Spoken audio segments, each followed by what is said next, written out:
രാജ്യത്തിന്റെ കാവൽക്കാരൻ കള്ളനെന്ന് പ്രതിപക്ഷ പാർട്ടികൾ രാജ്യത്തിനോട് ആവർത്തിക്കുകയാണ്. ന്യൂസ് ആൻഡ് വ്യൂസ് ഈ വിഷയം പരിശോധിക്കുന്നു.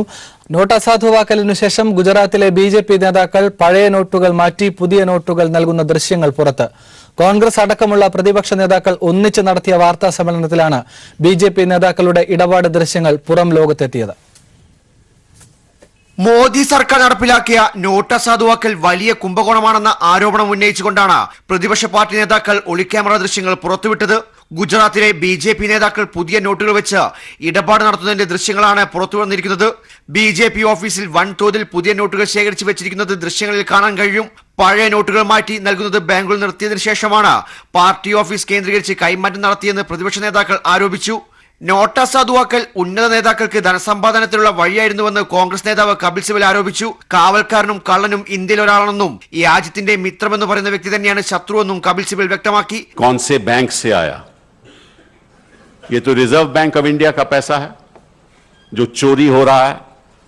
चोर कौन है और चौकीदार कौन है, ये देश के सामने सवाल उठता है ना.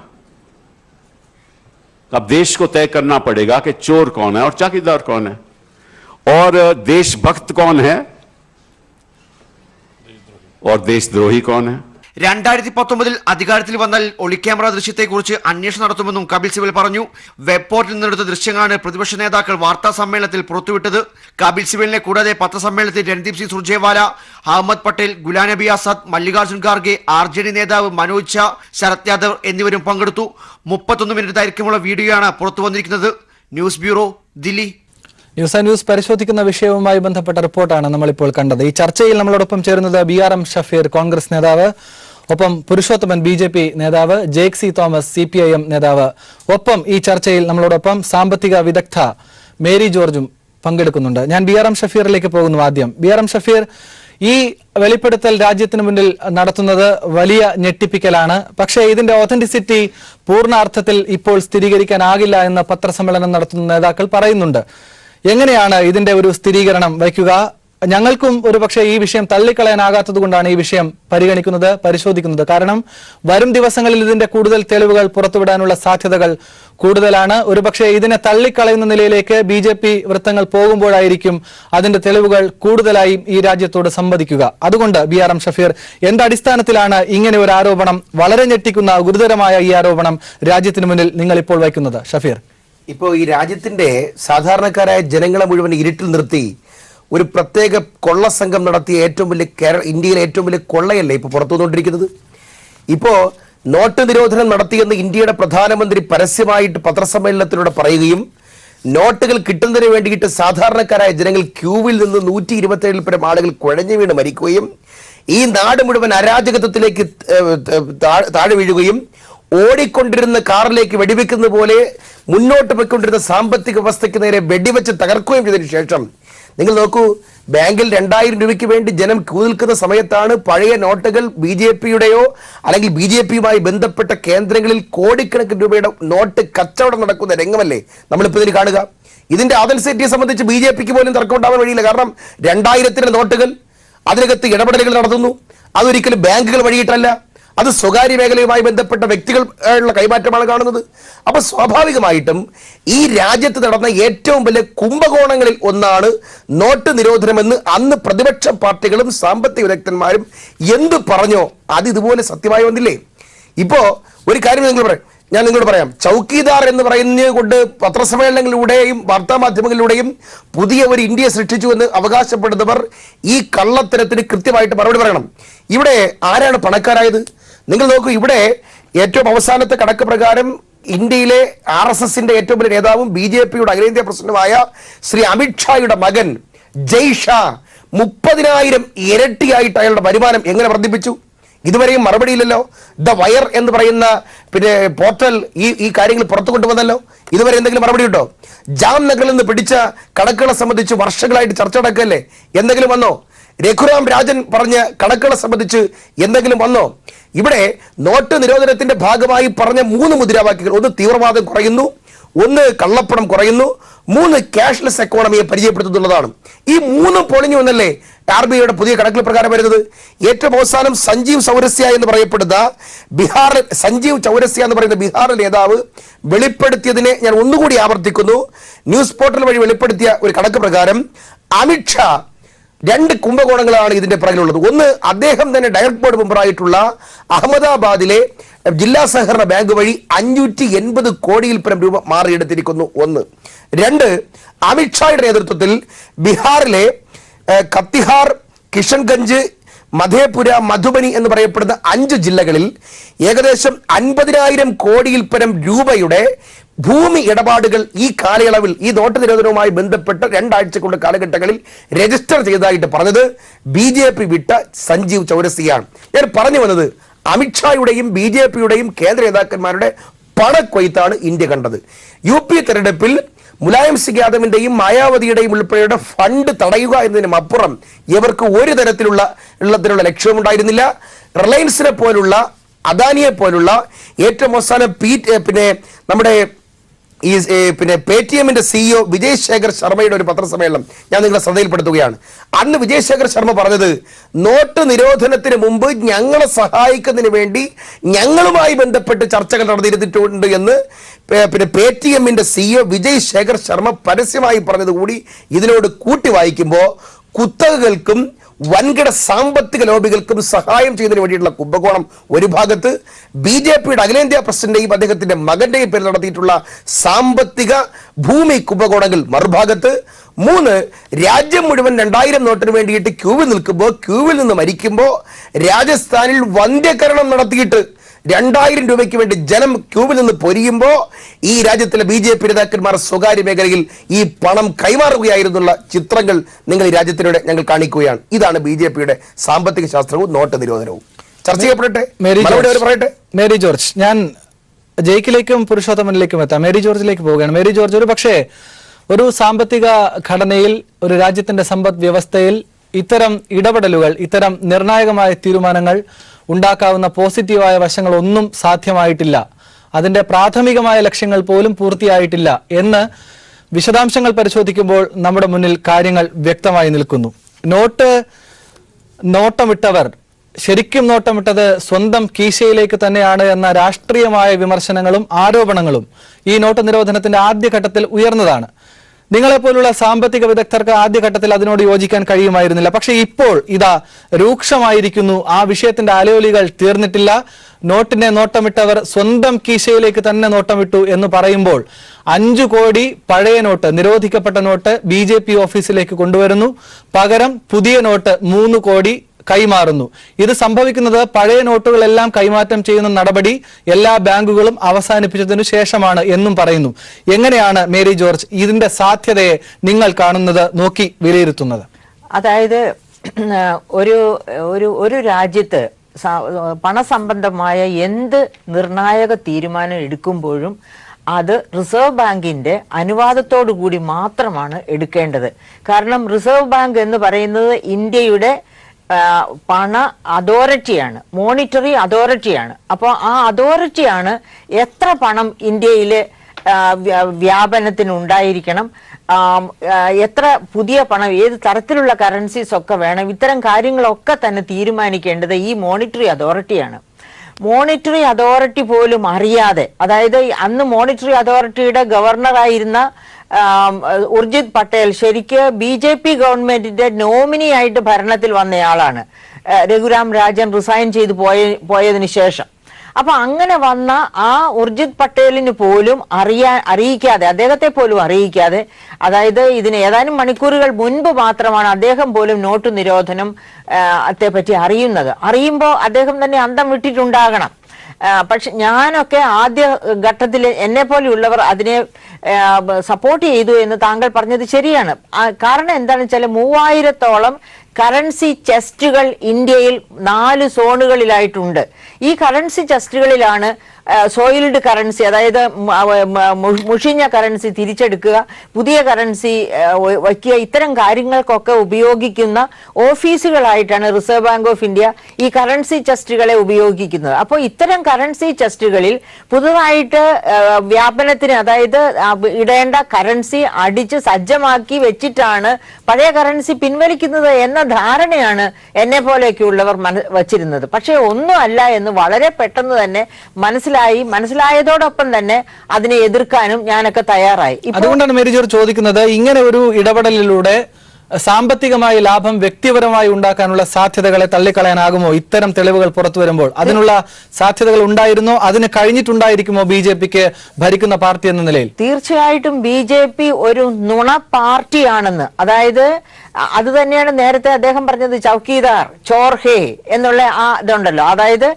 ഇന്ത്യയെ സംരക്ഷിക്കുന്നു, കാവൽക്കാരനാണ് എന്ന് പറയുന്ന ഒരു പ്രധാനമന്ത്രി ഇന്ത്യക്ക് കള്ളം പറയുന്ന പൊതുജനത്തോട്, അതായത് ഈ 135 കോടി ജനത്തോട് നേരെ നോക്കി ഒരു ജാള്യവും ഇല്ലാതെ കള്ളം പറയുന്ന ഒരു പ്രധാനമന്ത്രി ഇന്ത്യക്ക് ആദ്യമാണ് 1947 ശേഷം കിട്ടുന്നത്. ഞാൻ ഈ കൈരളിയിൽ തന്നെ പറഞ്ഞിട്ടുണ്ട്, നരേന്ദ്രമോദി ബി.ജെ.പിക്ക് പോലും ഒരു ബാധ്യതയായി തീരുന്ന കാലം ഉണ്ടാകുമെന്ന്. കാരണം അദ്ദേഹം പറയുന്നത് മുഴുവനും കളവുകളാണ്. അപ്പോൾ സാധാരണ യുണൈറ്റഡ് നേഷൻസ് തന്നെ പറഞ്ഞിട്ടുണ്ട് ഇതുപോലെ നോട്ട് നിരോധനം എങ്ങനെയായിരുന്നു? 86.6% നോട്ടുകളാണ് പിൻവലിച്ചത്. അതായത് ഒരു ഇക്കോണമിയുടെ ലൂബ്രിഗന്റ് ആണ് പണം എന്ന് പറയുന്നത്. ലൂബ്രിഗന്റ് ഇല്ലാതെയായാൽ ആ ഇക്കോണമി ഇടിച്ചു നിൽക്കും, അതിന് മുൻപോട്ട് പോകാനാകില്ല. കാരണം അല്ലെങ്കിൽ ആ ലൂബ്രിഗന്റ് പിൻവലിക്കുന്നതോടൊപ്പം തന്നെ പുതിയ ലൂബ്രിഗന്റ് ഇട്ടുകൊടുക്കണം. അങ്ങനെ പുതിയ ലൂബ്രിഗന്റ് ഇട്ടുകൊടുക്കാതെ തന്നെ ഇന്ത്യൻ ഇക്കോണമിയെ വളരെ കാലത്തേക്ക് നടക്കാൻ സാധ്യമല്ലാതെ, ഓടാൻ സാധ്യമല്ലാത്ത രീതിയിൽ പിടിച്ചു നിർത്തി. അപ്പോൾ യുണൈറ്റഡ് നേഷൻസിന്റെ ഒക്കെ സ്റ്റഡി പറയുന്നത് അങ്ങനെ ഒരു സാഹചര്യം ഉണ്ടായാൽ GDP 2% താഴോട്ട് പോകുമെന്നാണ്.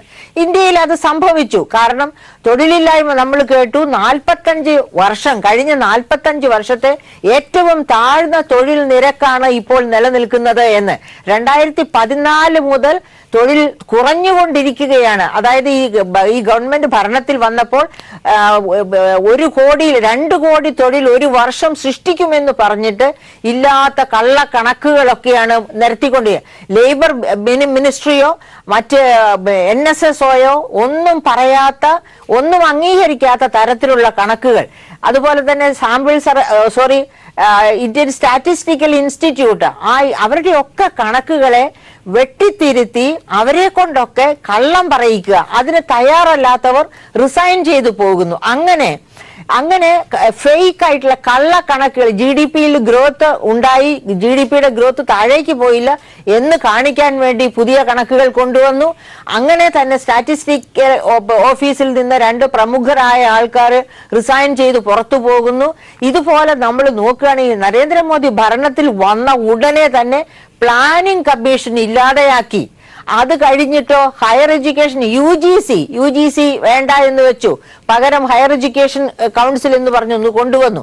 ഇങ്ങനെ നോക്കുമ്പോൾ ഇന്ത്യയെ പടുത്തുയർത്താൻ വേണ്ടി മഹാരഥന്മാരായ നമ്മുടെ നേതാക്കന്മാർ സൃഷ്ടിച്ചിരുന്ന എല്ലാ വൻകിട സ്ഥാപനങ്ങളെയും പൂർണ്ണമായി നിലം പരിശാക്കി അതിനു പകരം നമുക്കറിയാം പ്ലാനിംഗ് കമ്മീഷന് പകരം നീതി ആയോഗ് കൊണ്ടുവന്നു. പ്ലാനിംഗ് കമ്മീഷന് നിഴല് പോലും ആകാൻ പ്രാപ്തിയില്ലാത്ത നീതി ആയോഗ്.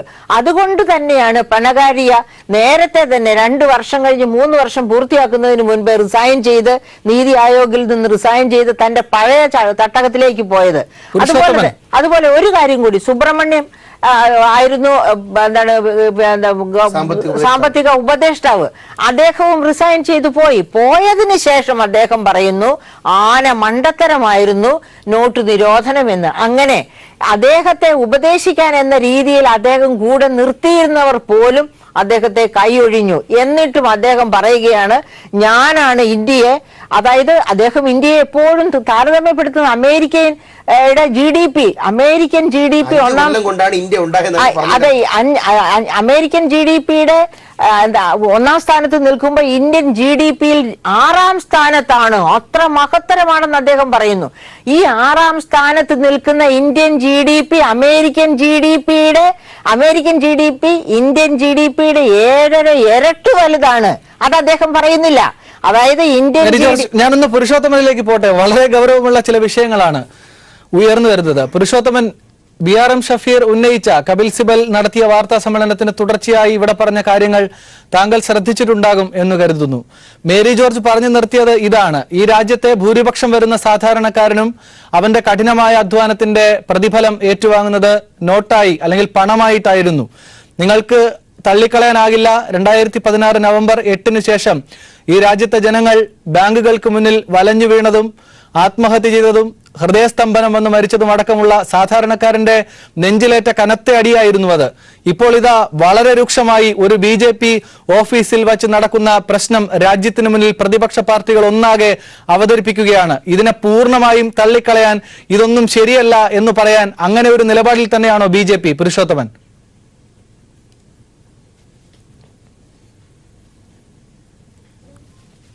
ആനന്ദ്, ഇത് അടിസ്ഥാനരഹിതമായ ആരോപണമാണ്. കോൺഗ്രസ് സ്വന്തം മന്ദകാല് പൂത്തു വെച്ചിട്ട് മണ്ണിൽ പൂർത്ത് വെച്ചിട്ട് BJPയെ മന്ദകാലാന്ന് വിളിക്കുന്ന പോലെയാണ്. നിങ്ങൾ അവിടെ ഇരിക്കുന്ന നിങ്ങൾക്കാർക്കും അറിയില്ലേ കപിൽ സിബലും ഗുലാം നബി ആസാദും ഇങ്ങനെയുള്ള താപ്പാനകളെ കുറിച്ച് നിങ്ങൾക്ക് അവിടെ ഒന്നും ആർക്കും അറിയില്ല. എനിക്ക് നന്നായിട്ട് അറിയാം. തനി കള്ളന്മാരാണ്, മാലിപ്പുട്ടിയിലെ ഇവർ മാനിപ്പുലേറ്റ് ചെയ്ത് മോർഫ് ചെയ്ത് ഉണ്ടാക്കിയ സംഗതിയായത്. ഈ ഒരു 2-3 ദിവസം മുമ്പ് കാരവൻ ജോസ് 1800 കോടി രൂപ മോദിക്കും അമിത്ഷായ്ക്കൊക്കെ കൊടുത്തു എന്ന് പറഞ്ഞിട്ട് ബാംഗ്ലൂരിൽ നിന്ന് പൊക്കിക്കൊണ്ട് വന്നു. ഇപ്പം അതൊന്നും വിലപ്പെടാതെ ഏതോ ഒരുത്തൻ അവിടെ പോയിട്ട് ഒരു പെട്ടിയുടെ പുറകെ പോകുന്നു. ആ ടേപ്പ് ഞാനും കണ്ടതാ. ഒരു നീല ഇത് കോട്ടിട്ട ഒരുത്തൻ അവിടുന്ന് പെട്ടി എടുത്തുകൊണ്ട് പോകുന്നു, അതിൻ്റെ പുറകെ ഇവർ പോകുന്നു. ഇതൊക്കെ ഉണ്ടാക്കി വെച്ച് മാനിപ്പുലേറ്റ് ചെയ്ത് മോർഫ് ചെയ്ത് ഉണ്ടാക്കുന്ന സാധനമല്ലേ. അതുപോലെ തന്നെ 2 വർഷം മുമ്പ് ദീപിച്ചിരുന്ന ഒരു ദിലീപ് സിംഗ് ജൂദേവ് അത് ഡൽഹിയിലൊരു പാർക്ക് ഹോട്ടലിൽ വെച്ച് ഈ മോർഫ് ചെയ്ത് ഉണ്ടാക്കിയത് പിന്നീട് കണ്ടുപിടിച്ചതാണ്. ഇത്തരത്തിലുള്ള മോർഫ് ചെയ്ത് ഉണ്ടാക്കി കള്ളത്തരം കാണിക്കുന്ന താപ്പാനകളാണ്. ആ കാര്യത്തിൽ രാഹുൽ ഗാന്ധി വളരെ പുറയിലാണ്. പാവം, അദ്ദേഹത്തിനൊന്നും അറിയില്ല. ഗുലാം നബി ആസാദ്, കപിൽ സിബൽ, ചിദംബരം, ഈ കള്ളന്മാര് യുവന്മാരിങ്ങനെ പണിയെടുത്തിട്ട് കാരവൻ ജോസ് യശ്വന്ത് സിൻഹയും അരുൺ ഷൂരിയും ശത്രുഘ്നൻ സിൻഹ അടക്കമുള്ള നേതാക്കളോ ഇതും ചീറ്റിപ്പോവും. സംശയമായി ഞാൻ അദ്ദേഹത്തോട് കൂട്ടിച്ചേർത്തതാണ്. താങ്കളിലേക്ക് വരാം, BRM ഷഫീറിലേക്ക് എത്താം. പുരുഷോത്തമൻ, ഇവരുടെ പേരുകൾ കൂടി അതിനോടൊപ്പം കൂട്ടി പറയൂ. യശ്വന്ത് സിൻഹ, ശത്രുഘ്നൻ സിൻഹ, അരുൺ ഷൂരി അടക്കമുള്ള നേതാക്കൾ, അവരുടെ ഇക്കാര്യത്തിലുള്ള അഭിപ്രായം.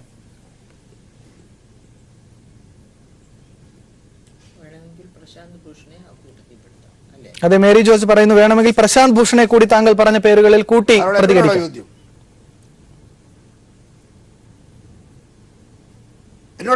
അതെ അതെ, പുരുഷോത്തമൻ താങ്കളോടാണ്. എന്താ ചോദ്യം? പുരുഷോത്തമൻ, ഞാൻ ചോദിക്കാം. താങ്കൾ ഇപ്പോൾ സൂചിപ്പിച്ച ഗുലാം നബി ആസാദ്, കപിൽ സിബൽ അടക്കമുള്ള മാനിപ്പുലേറ്റേഴ്സിനെ കുറിച്ച് സംസാരിച്ചത് കൊണ്ട് ചോദിച്ചതാണ്. BJPക്കുള്ളിൽ നിന്ന് വലിയ നിലയിലുള്ള ആഭ്യന്തരമായ പ്രശ്നങ്ങൾ ഇത് പ്രഖ്യാപിക്കുന്ന ഘട്ടത്തിലും തുടർന്നും ഉണ്ടായിട്ടുണ്ട്. യശ്വന്ത് സിൻഹ, ശത്രുഘ്നൻ സിൻഹ അടക്കമുള്ള ആളുകൾ, മേരി ജോർജ് പറയുന്നു പ്രശാന്ത് ഭൂഷണെ അടക്കം അതിലേക്ക് കൂട്ടി വായിക്കാമെന്ന്. അതും സമ്മതിക്കുമോ എന്ന് ചോദിച്ചതാണ്. അരുൺ ഷൂരി അടക്കമുള്ളവരുടെ പേരുകൾ വളരെ ശരിയാണ് ഞാൻ പറഞ്ഞത്. ഞാൻ പറഞ്ഞോട്ടെ, കപിൽ സിബല്, പ്രശാന്ത് ഭൂഷൺ, കപിൽ സിബല്, ചിദംബരം, ഗുലാം നബി ആസാദ്, ശത്രുഘ്നൻ സിൻഹ, യശ്വന്ത് സിൻഹ എല്ലാം ഒരേ കാറ്റഗറി പെടുന്നവരാണ്. അടിസ്ഥാനപരമായിട്ട് യശ്വന്ത് സിൻഹയും ശത്രുഘ്നൻ സിൻഹയും BJPക്കാരല്ല. ഇടക്കാലത്ത് കയറി വരുന്നത്. ഇപ്പോഴത്തെ ജയപ്രദ, ഇന്നലെ വരെ പിന്നെ SP-യിൽ പ്രവർത്തിച്ചിരുന്നവര് ചന്ദ്രബാബു നായിഡുവിന് കൂടെ ഇന്ന് BJP ചേർന്നു. ഇങ്ങനെ ഇടക്കാലത്ത് BJP ചേർന്ന ആൾക്കാരാണ് ഇവർ. അടിസ്ഥാനപരമായി ഈ കാറ്റഗറി പെടുന്ന ആൾക്കാരാണ്. അവർ പറയുന്നത് എല്ലാം കൂടെ ചേർത്ത് മോദിയുടെ തലയിലോട്ട് കെട്ടിവെക്കാം, അല്ലെങ്കിൽ BJPയെ ഒറ്റപ്പെടുത്താം, BJPയെ തോപ്പിക്കാം എന്നൊക്കെ മോർഫ് ചെയ്ത് കൊണ്ടുവരുന്ന സാധനങ്ങളാണ് ഇതൊക്കെ. ഇന്നത്തെ കാലത്ത് 21ാം നൂറ്റാണ്ടിൽ ഇങ്ങനെ മോർഫ് ചെയ്ത് കൊണ്ടിരുന്ന ടേപ്പുകളിന് വല്ല വിലയുണ്ടോ? ശരി. കോടതി സമ്മതിക്കും ജനങ്ങളെ വിഡ്ഢിയാക്കാൻ. ഒരു ചെറിയ ചോദ്യം, ചെറിയ മറുപടിയാണ് ഞാൻ പ്രതീക്ഷിക്കുന്നത്. ഇതിന്റെ കേരളത്തിലിരിക്കുന്ന നിങ്ങൾ പുരുഷോത്തമൻ ഒരു നിമിഷം പുരുഷോത്തമൻ ഇതുമായി വിട്ട് പറയാം. ശരി ഷഫീർ, ഒരു കാര്യം ചെയ്യും പുരുഷോത്തമൻ, ഒരു കാര്യം ചെയ്യും. നിങ്ങളല്ലേ ആഭ്യന്തര വകുപ്പ്, നിങ്ങളല്ലേ പ്രധാനമന്ത്രി, നിങ്ങളല്ലേ ഭരണത്തിൽ. ഈ പറയപ്പെടുന്ന ഗുലാം നബി ആസാദിനും ഈ പറയപ്പെടുന്ന നമ്മുടെ കപിൽ സിബലിനും നിങ്ങളുടെ സർക്കാരിന്റെ ഒരു ഔദാര്യവും ആവശ്യമില്ല. നിങ്ങളൊരു കാര്യം ചെയ്യും, നിങ്ങൾ ഈ പറയപ്പെടുന്ന ടേപ്പ് നിങ്ങളൊരു സ്വതന്ത്ര ഏജൻസിയെ കൊണ്ട് ഞങ്ങളുടെയും നിങ്ങളുടെയും സാന്നിധ്യത്തിൽ FSL അയക്കാൻ തയ്യാറുണ്ടോ? നിങ്ങൾ ഇപ്പൊ തന്നെ കൃത്രിമ രേഖയുണ്ടാക്കി കോൺഗ്രസ് പ്രവർത്തകർ ആളുകളെ വഞ്ചിച്ചു എന്ന് പറഞ്ഞ് ഒരു 420 and 406 470 465 അനുസരിച്ച് IPCI സെക്ഷനൊക്കെ അതൊക്കെ പുരുഷോത്തം എടുത്ത് നോക്ക്. എന്നിട്ട് ഒരു കേസ് ഇന്ന് തന്നെ ഇടാൻ പറ്റുമോ? കപിൽ സിബലിനെ അറസ്റ്റ് ചെയ്യും, ഗുലാം നബി ആസാദിനെതിരെ കേസെടുക്ക്. നിങ്ങൾ എന്നിട്ട് ഈ ടേപ്പ് പരിശോധനയ്ക്ക് അയക്കാൻ തയ്യാറാവും, അന്വേഷണത്തിന് തയ്യാറാവോ? ഇതൊന്നും വേണ്ട, ഒരു ഔദാര്യവും വേണ്ട. ഏതെങ്കിലും ഒരു സ്വതന്ത്ര ഏജൻസി അന്വേഷിക്കുന്നതിന് ഞങ്ങൾക്ക് യാതൊരു തരത്തിലുള്ള ബുദ്ധിമുട്ടുമില്ല എന്ന് നിങ്ങളുടെ BJPയുടെ കേന്ദ്ര നേതൃത്വത്തിന് വെല്ലുവിളിച്ചുകൊണ്ട് പറയാൻ പറ്റുമോ? പുരുഷോത്തമൻ, അതാണ് ഞാൻ താങ്കളോട് ഇപ്പോൾ ഇടപെട്ട് ചോദിക്കാൻ വന്നത്. പുരുഷോത്തമൻ, വരുന്ന ദിവസങ്ങളിൽ റഫേൽ ഇടപാടുമായി ബന്ധപ്പെട്ടും ആദ്യഘട്ടത്തിൽ പ്രതികരണങ്ങളും വെളിപ്പെടുത്തലും ഉണ്ടാകുമ്പോൾ പൂർണ്ണാർത്ഥത്തിൽ അതിനെ തള്ളിക്കളയുക, പിന്നീട് രാജ്യം ഒന്നാകെ അത് ചർച്ച ചെയ്യുന്ന നിലയിലേക്ക് തെളിവുകൾ പുറത്തു വരുന്നു. ഇതും തുടർച്ചയായി ഇതിന്റെ തെളിവുകൾ പുറത്തു വരുന്ന നിലയിലേക്ക് പ്രതിപക്ഷം ഇടപെട്ടാൽ, രാജ്യത്തിനോട് ഇക്കാര്യങ്ങൾ സംവദിച്ചാൽ, അപ്പോഴും ഇത് മാനിപ്പുലേറ്റ് ചെയ്തതാണ് എന്ന നിലപാടിൽ ഉറച്ചു നിൽക്കുമോ പുരുഷോത്തമൻ? ചെറിയൊരു ഉത്തരം മതി, അത് വ്യക്തമാകും. അനന്ത, നിങ്ങൾക്കും അറിയാം, അവിടെ ഇരിക്കുന്ന എല്ലാവർക്കും അറിയാം, എനിക്കും അറിയാം, നമുക്ക് എല്ലാവർക്കും അറിയാം. ഈ ഇലക്ഷൻ വരികയാണ്. ഈ ഇലക്ഷൻ വരുമ്പോൾ ഓരോ തട്ടിപ്പും കൊണ്ട് ഓരോരുത്തരും വരും, ഓരോ രാഷ്ട്രീയ പാർട്ടിക്കാരും വരും. ഇതിനെല്ലാം കൂടെ മറുപടി പറയാൻ വേണ്ടി ഇരുന്ന് കഴിഞ്ഞാൽ പ്രധാനമന്ത്രിക്ക് ഒരിടത്തും പോകാൻ പറ്റില്ല. അല്ല പുരുഷോത്തമൻ, ഇത് ശരിയാണെന്ന നിലയിലുള്ള കൂടുതൽ തെളിവുകൾ പുറത്തു വന്നാലും ഇങ്ങനെ തള്ളി പറയുമോ എന്നേ ചോദിച്ചോളൂ. ഈ പരിപാടി നടക്കുകയല്ല. നടക്കാത്ത കാര്യത്തെ കുറിച്ച് എന്തിനാ ചർച്ച ചെയ്യുന്നത്? ജയിക്കിലേക്ക് പോവുകയാണ്. ജെയ്ക് സി തോമസ്, ജെയ്ക് കേട്ട് കാണുമല്ലോ. അദ്ദേഹം ഗുലാം നബി ആസാദിനെയും കപിൽ സിബലിനെയും ഒക്കെ വിമർശിച്ചതും തള്ളിപ്പറഞ്ഞതും നമുക്ക് സ്വാഭാവികമായി എടുക്കാം, ഒരു രാഷ്ട്രീയ പ്രതിയോഗിയെ കണ്ടതുപോലെ. പക്ഷേ യശ്വന്ത് സിൻഹ അതിനുള്ളിൽ വരുന്നു, പ്രശാന്ത് ഭൂഷൺ വരുന്നു. ഇവരെല്ലാം കള്ളന്മാരാണ്, മോദിക്കെതിരെ ഒറ്റക്കെട്ടായി നിൽക്കുന്നുവെന്ന്. ഈ വിഷയം നമ്മൾ എടുക്കുമ്പോൾ തന്നെ നമുക്കറിയാം ജയ്ക്ക്, രാജ്യത്തെ സാധാരണക്കാരൻ ഒരു രാത്രി കഴിയുമ്പോൾ ഇത്രയധികം, ഒരു രാത്രി എന്നല്ല ഒരു പ്രസംഗം കഴിയുമ്പോൾ ഇത്രയധികം വേവലാതിപ്പെട്ടു പോയ ഒരു നിമിഷം ഇതുപോലെ ഉണ്ടാകില്ല, ഒരു പക്ഷെ അടിയന്തരാവസ്ഥ കാലത്ത് പോലും ഉണ്ടാകില്ല എന്ന് വിമർശനങ്ങൾ ഉയർന്നു വന്നതാണ് ജയ്ക്ക്. അതെ, തീർച്ചയായിട്ടും. 2 വർഷക്കാലം മുമ്പത്തെ നവംബർ മാസം 8-ാം തീയതി അർദ്ധരാത്രിയിൽ ആദരണീയനായ ഇന്ത്യൻ പ്രധാനമന്ത്രി നോട്ട് നിരോധനം പ്രഖ്യാപിക്കുമ്പോൾ അഭിമാന പുരസ്സരം എന്ന ഇടതുപക്ഷം വിളിച്ചു പറഞ്ഞിരുന്നു, എല്ലാ കൊള്ളകളും നടത്തപ്പെട്ടിട്ടുള്ളത് അർദ്ധരാത്രിയിലാണ്, ഈ കൊള്ളയും അർദ്ധരാത്രിയിലാണ് എന്ന് ഇടതുപക്ഷം വിളിച്ചു പറഞ്ഞിരുന്നു. ഇപ്പോൾ ആ അർദ്ധരാത്രിയിൽ നടത്തപ്പെട്ട കൊള്ളയുടെ വ്യത്യസ്തവും വിദഗ്ധവുമായ പുതിയ രൂപങ്ങൾ ഇപ്പോൾ തെളിവുകളുടെ രൂപത്തിൽ പുറത്തു വരികയാണ്. അതിന്റെ അതെന്റിസിറ്റി പ്രൂവ് ചെയ്യപ്പെടേണ്ടതുണ്ട് എന്നൊരു വാദത്തിന് വേണ്ടി നമുക്ക് അംഗീകരിക്കാം. പക്ഷെ എന്നിരുന്നാലും നോട്ട് നിരോധനം നമ്മുടെ രാജ്യത്ത് വിതച്ച നിർദ്ദയമായ ജീവിത വിരുദ്ധതകളെ നമുക്ക് കാണാതിരിക്കാനാകില്ല. ഇവിടെ ബഹുമാന്യനായ കോൺഗ്രസിന്റെ പ്രതിനിധി ഒട്ടനവധി കാര്യങ്ങൾ സൂചിപ്പിച്ചു, ഞാനതുകൊണ്ട് അത് വീണ്ടും ആവർത്തിക്കുന്നില്ല. അമിത്ഷായുടെ മകൻ ജയ്ഷായുടെ നേതൃത്വത്തിൽ നടത്തിയ അഴിമതി ഉൾപ്പെടെ, അമിത്ഷാ ബോർഡ് ചെയർമാനായിട്ടുള്ള ഗുജറാത്തിലെ സർവീസ് സഹകരണ ബാങ്കിന്റെ നേതൃത്വത്തിൽ നടത്തപ്പെട്ട അഴിമതി ഉൾപ്പെടെ അത്തരം കാര്യങ്ങളിലേക്ക് ആവർത്തനത്തിൽ ഞാൻ പോകുന്നില്ല. പക്ഷെ ബഹുമാന്യനായ BJPയുടെ പ്രതിനിധി ഇവിടെ കോൺഗ്രസ് നേതാക്കന്മാർ കള്ളന്മാരാണെന്ന് സൂചിപ്പിച്ചു. അതിന്റെ മറുപടി കോൺഗ്രസ് പറഞ്ഞുകൊള്ളട്ടെ. പക്ഷെ നിങ്ങൾ തിരിച്ചറിയേണ്ടതുണ്ട്, നിങ്ങളുടെ സർക്കാർ അപ്പോയിന്റ്മെന്റ് ചെയ്ത ഏറ്റവും പ്രധാനപ്പെട്ട ചീഫ് എക്കണോമിക് അഡ്വൈസർ ആയിരുന്നു ആദരണീയനായ അരവിന്ദ് സുബ്രഹ്മണ്യ സ്വാമി. എന്തായിരുന്നു അദ്ദേഹത്തിന്റെ പ്രതികരണം? അത് ഡാക്രോണിയനാണ്, ഇതൊരു മോണിറ്റേറിയൻ റിഫോമാണ് എന്നാണ് അദ്ദേഹം വിളിച്ചു പറഞ്ഞത്. ഇന്ത്യൻ ചരിത്രത്തിലെ തന്നെ ഒരു ചെകുത്താൻ രൂപത്തിലുള്ള സാമ്പത്തിക പരിഷ്കരണമായിരുന്നു നോട്ട് നിരോധനം എന്ന് വിളിച്ചു പറഞ്ഞത് കോൺഗ്രസിന്റെയോ ഇടതുപക്ഷത്തിന്റെയോ പ്രതിനിധികളല്ല. നിങ്ങളുടെ സംഘപരിവാരത്തിന്റെ സർക്കാരിന്റെ കാലയളവിൽ നിങ്ങൾ സൃഷ്ടിച്ചു കൊണ്ടുവന്ന നിങ്ങളുടേതായ സാമ്പത്തിക ഉപദേഷ്ടാവ് വിളിച്ചു പറയുകയാണ് ഇതൊരു ചെകുത്താൻ പരിഷ്കരണമായിരുന്നു എന്നുള്ളത്. ഇവിടെ സൂചിപ്പിച്ചു മറ്റു പേരുകൾ. നിങ്ങളുടെ കാലയളവിൽ നിങ്ങൾ കൊണ്ടുവന്ന ആളായിരുന്നു RBIയുടെ ഗവർണറായിരുന്ന ശ്രീ രഘുറാം രാജൻ. എന്തായിരുന്നു രഘുറാം രാജൻ 2 വർഷക്കാലം മുമ്പ് നോട്ട് നിരോധനത്തെ കുറിച്ച് വിളിച്ചു പറഞ്ഞത്? ഇന്ത്യൻ സാമ്പത്തിക മേഖലയുടെ നട്ടെല്ല് തകർത്ത് കളഞ്ഞ ഒരു തലതിരിഞ്ഞ തുഗ്ലക് പരിഷ്കാരമായിരുന്നു നോട്ട് നിരോധനം എന്ന് വിളിച്ചു പറഞ്ഞത് കോൺഗ്രസോ ഇടതുപക്ഷമോ അല്ല, നിങ്ങൾ സൃഷ്ടിച്ച പോസ്റ്റിൽ കൊണ്ടുവന്ന ആദരണീയനായ രഘുറാം രാജനാണ്. അതിനുശേഷം ഊർജിത് പട്ടേൽ വന്നു. ഊർജിത് പട്ടേൽ എന്തുകൊണ്ട് രാജിവെച്ച് പോയി? രാജിവെച്ച് പോകുന്ന സമയത്ത് GSTയും നോട്ട് നിരോധനവും ഈ രാജ്യത്തെ കോടാനുകോടി വരുന്ന മനുഷ്യായുസ്സുകളുടെ ജീവിതത്തെ തകർത്തെറിഞ്ഞപ്പോൾ അദ്ദേഹം നടത്തിയ പ്രതികരണം നിങ്ങൾക്കെതിരെയായിരുന്നു. നിങ്ങൾ നിങ്ങളുടെ തലതിരിഞ്ഞ സാമ്പത്തിക നടപടികൾക്കെതിരെയായിരുന്നു. അപ്പോ പ്രതിപക്ഷത്തിന്റെ കുറ്റാരോപണങ്ങൾക്ക് അതീതമായി നിങ്ങൾ സൃഷ്ടിച്ച പുതിയ തസ്തികകളിൽ നിങ്ങൾ നിയമിച്ച നിങ്ങളുടെ വക്താക്കൾ തന്നെ പറയുന്നു നിങ്ങൾ ഒറ്റുകൊടുത്തത് ഈ രാജ്യത്തെയാണ്, നിങ്ങൾ തകർത്തറുന്നത് ഈ രാജ്യത്തെ കോടാനുകൂടി വരുന്ന ജീവിതങ്ങളെയാണ്. നിങ്ങൾ ഇതിന് നേരെ ഇത്തരം തെളിവുകൾ വരുമ്പോഴൊക്കെ കാരവൻ മാഗസിന്റെ വാർത്തകൾ വരുന്നു, വയറിന്റെ വാർത്തകൾ വരുന്നു, അല്ലെങ്കിൽ ഇന്നിപ്പോൾ ബഹുമാനിയനായ കപിൽ സിബലിന്റെ നേതൃത്വത്തിൽ പ്രതിപക്ഷ രാഷ്ട്രീയ പ്രസ്ഥാനങ്ങൾ പുറത്തുവിട്ട വാർത്തകളും തെളിവുകളും വരുന്നു. നിങ്ങൾ ഏതെങ്കിലും ഒരു വാർത്തയ്ക്ക് നേരെ, ഒരു തെളിവിന് നേരെ, ഇപ്പൊ കേരളത്തിൽ ഇടതുപക്ഷ ജനാധിപത്യ മുന്നണി സർക്കാർ ഭരിക്കുന്നു, ഒരു ആരോപണം വരുമ്പോൾ ആ ആരോപണത്തിന് നേരെ സർക്കാർ സ്വീകരിക്കുന്ന സമീപനം ഞങ്ങൾ ഏത് അന്വേഷണത്തെയും നേരിടാൻ തയ്യാറാണ്. ക്രൈംബ്രാഞ്ച് ഉൾപ്പെടെയുള്ള ഈ രാജ്യത്തെ സംസ്ഥാനത്തെ വിവിധ അന്വേഷണങ്ങളെ വ്യത്യസ്തമായ അപൂർവമായ ആരോപണങ്ങൾക്ക് പോലും അന്വേഷണത്തിന് നിയമിക്കുന്നു, വിധേയമാക്കപ്പെടുന്നു. നിങ്ങൾ അത്തരത്തിൽ ഒരു അന്വേഷണത്തിന് നേരിടാൻ നിങ്ങൾ തയ്യാറാണ് ുന്നുണ്ടോ? JPC മുതൽ കോടതി മുതൽ എത്രയോ വ്യത്യസ്തമായ അന്വേഷണ ഉപാധികൾ നമ്മുടെ രാജ്യത്തിന് മുമ്പിലുണ്ട്. ഏതെങ്കിലും ഒരു അന്വേഷണ ഏജൻസിയെ കൊണ്ട് ഒരു അന്വേഷണം നടത്താൻ നിങ്ങൾ തയ്യാറാകുന്നില്ല. പിന്നെ പ്രധാനമന്ത്രിയെ കുറിച്ച് നിങ്ങൾ പറയുന്നു. ഈ രാജ്യത്തുയർന്നു വന്ന ഏതെങ്കിലും ഒരു രാഷ്ട്രീയ ആരോപണത്തിന് ഇന്ത്യയിൽ സമീപകാലയളവിൽ മാധ്യമ പ്രവർത്തകരെ നേരിടാൻ തന്റെ ഇടവും ആർജവുമുള്ള പ്രധാനമന്ത്രിമാരുടെ പട്ടികയിൽ ഒരു കാരണവശാലും നിങ്ങളുടെ പ്രധാനമന്ത്രി ഉണ്ടാവുകയില്ല. ജനവിധിയെ ഭയന്നു കളന്ന, ജനവിചാരണയെ, മാധ്യമങ്ങളുടെ ചോദ്യങ്ങളെ ഭയന്ന് ഒളിച്ചോടിയ പ്രധാനമന്ത്രിയെ ആയിട്ടായിരിക്കും നാളെ ഇന്ത്യൻ ചരിത്രം നിങ്ങളുടെ പ്രധാനമന്ത്രിയെ വിലയിരുത്താൻ വേണ്ടി പോകുന്നത്. ഒരു ചെറിയ ഇടവേള ഈ ഘട്ടത്തിൽ അനിവാര്യമാണ്. കൂടുതൽ പരിശോധനകൾ ഈ വിഷയത്തിൽ നടത്തേണ്ടതുണ്ട്. നമ്മുടെ സമ്പദ്ഘടനയിൽ ഈ വിഷയം വരുത്തിയ ഉലച്ചിൽ ഒട്ടും ചെറുതല്ല. ഒരുപക്ഷെ ഈ ചർച്ച ഒരു സാധാരണക്കാരൻ കണ്ടാൽ ഏറ്റവും ശ്രദ്ധയോടുകൂടി ഇതിലേക്ക് നോക്കും. കാരണം ഈ രാജ്യത്തെ 90% വരുന്ന ഏറ്റവും സാധാരണക്കാരനായ ആളുകളാണ് ഈ 2016 നവംബർ 8 ശേഷം ആവലാതിപ്പെട്ടതും വേവലാതി കൊണ്ട് വെയിലത്ത് ഇറങ്ങി നടന്നതും അടക്കമുള്ള സാഹചര്യങ്ങളിലേക്ക് പോയത്. അപ്പോഴാണ് BJP ഓഫീസിൽ വലിയ തിരിമറി ഇതുമായി ബന്ധപ്പെട്ട് നടന്നുവെന്ന ആരോപണവും അതിന്റെ ദൃശ്യസഹിതമായ തെളിവുകളും പ്രതിപക്ഷ പാർട്ടികൾ മുന്നോട്ട് വയ്ക്കുന്നത്. മേരി ജോർജ്, നമുക്ക് അറിയാം ഈ വിഷയവുമായി ബന്ധപ്പെട്ട് അതിന്റെ അനുബന്ധ ഘടകങ്ങൾ ഉള്ളത് എവിടെയൊക്കെയാണ്. അത് കള്ളപ്പണം, കള്ളനോട്ട്, ഭീകരരുടെ സാമ്പത്തിക സ്രോതസ് തടയൽ. ഇതിന്റെ ഒന്നും ഉദ്ദേശശുദ്ധിയെ രാജ്യത്ത് ഒരാളും എതിർക്കുമായിരുന്നില്ല. ഒരു പക്ഷേ ഈ കാര്യത്തിൽ വളരെ വൈദഗ്ധ്യമുള്ള മൻമോഹൻ സിംഗ് ഇതുമായി ബന്ധപ്പെട്ട് രാജ്യസഭയിൽ സൂചിപ്പിച്ച ചില വാക്കുകളുണ്ട്. അത് ഈ നോട്ട് നിരോധനം സാധ്യമാകുമ്പോൾ അത് രാജ്യത്തിന്റെ ഭാവിയിൽ നിർണായകമായ ചലനങ്ങൾക്ക് കാരണമാകും എന്നാണ് മോദി പറഞ്ഞത്. പക്ഷേ മൻമോഹൻ സിംഗ് വളരെ കൃത്യമായി പറഞ്ഞ ഒരു വാചകം ഞാൻ കടമെടുക്കുകയാണ്.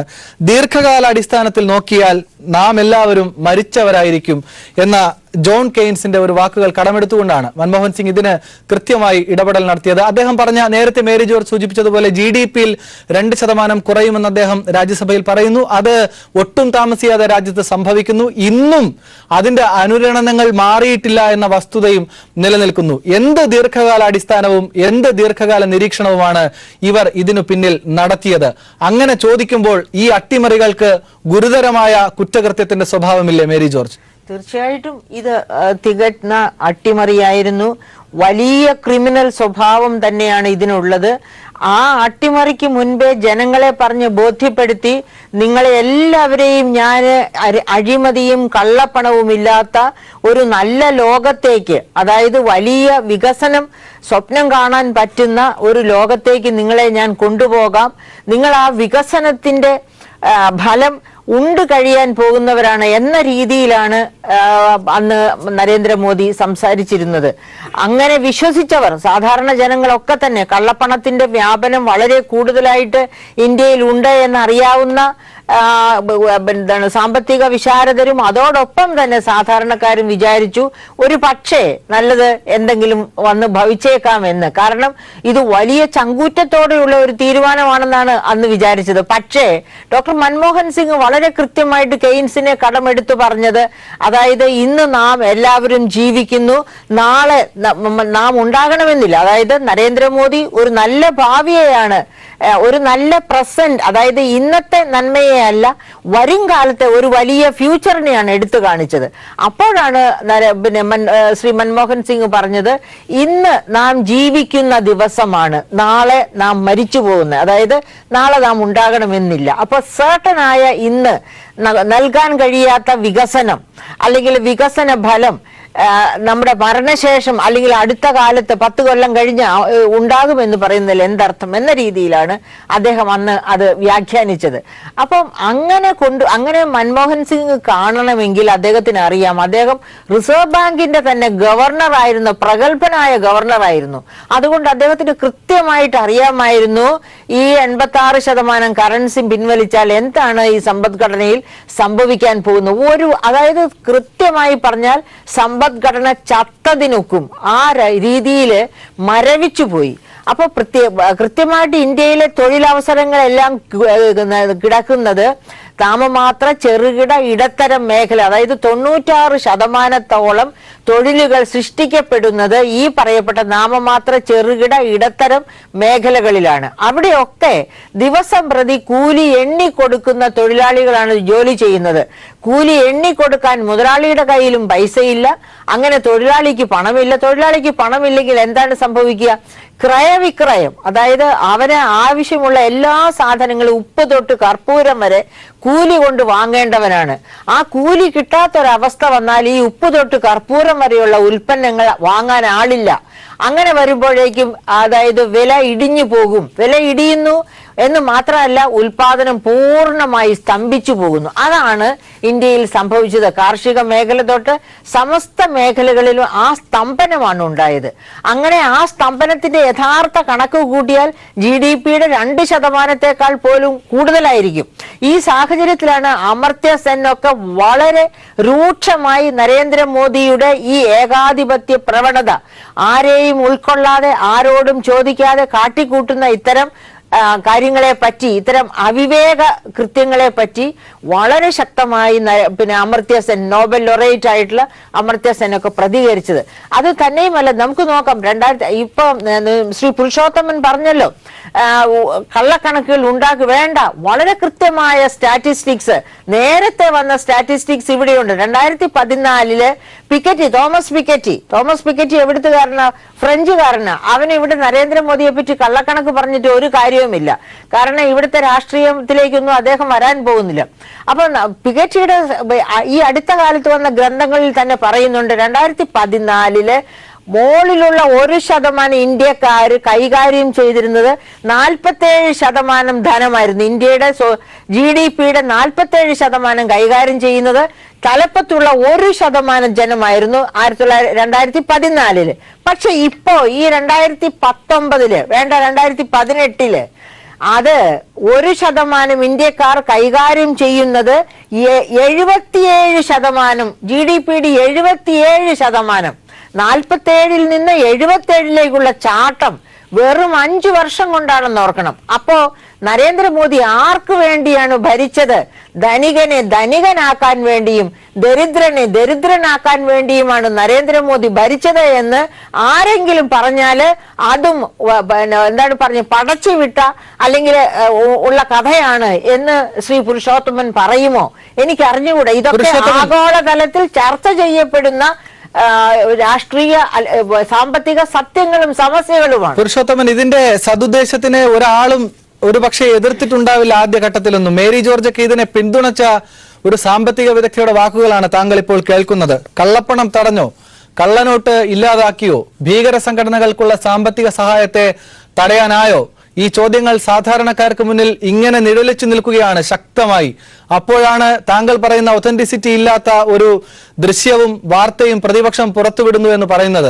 ഇങ്ങനെ ഒരു അട്ടിമറി സാധാരണക്കാരന്റെ മനസ്സിൽ വേവലാതി ഉണ്ടാക്കിയാൽ ഇതിന് ദീർഘകാലാടിസ്ഥാനത്തിൽ വരാൻ പോകുന്ന മാറ്റങ്ങൾ എന്താണ്? പുരുഷോത്തമൻ, ഈ രാജ്യത്ത് നോട്ട് നിരോധനത്തിലൂടെ സംഭവിച്ചത് ഇങ്ങനെ ഒരു അട്ടിമറി പ്രതിപക്ഷം രാജ്യത്തിന് മുന്നിൽ ഉയർത്തി കാണിക്കുമ്പോൾ എന്ത് ഗുണമാണ് ഈ രാജ്യത്തിന് ഉണ്ടാക്കിയെടുക്കാൻ ഇതിനോടകം കഴിഞ്ഞതെന്ന് കൃത്യമായി എണ്ണി പറയാൻ കഴിയുമോ പുരുഷോത്തമൻ?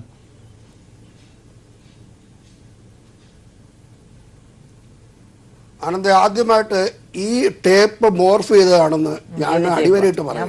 ശരി, BJP-യുടെ ഗുജറാത്ത് BJP സ്റ്റേറ്റ് ഓഫീസിൽ ഞാനും പോയിട്ടുള്ളതാണ്. ശരി, അവിടെ പോയി ഒരാൾ പോകുന്നു, അവിടെ പ്രചരണത്തിന് പോകുന്ന ഒരാൾ, ഞാനും പെട്ടിയും കൊണ്ട് അവിടെ വെച്ചിട്ടാണ് വണ്ടി വരുന്നുണ്ടെന്ന് നോക്കിയിട്ട് വണ്ടി എടുത്തിട്ട് അടുത്ത സ്റ്റേഷനിലോട്ട് പോകുന്നത്. പിന്നെ എൻ്റെ ക്യാമ്പ് മാറുമ്പോൾ ഞാൻ അവിടുന്ന് പെട്ടി എടുത്തുകൊണ്ട് പോകും.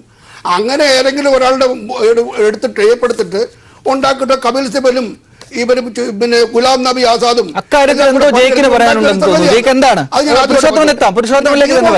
പുരുഷോത്തമനിലേക്ക് തന്നെ എന്താണ് ജയിക്ക് അക്കാര്യത്തിൽ എന്താണ് ഒരു അഭിപ്രായം പ്രകടിപ്പിക്കാൻ താങ്കൾ ആഗ്രഹിക്കുന്നത്? എന്താണ്?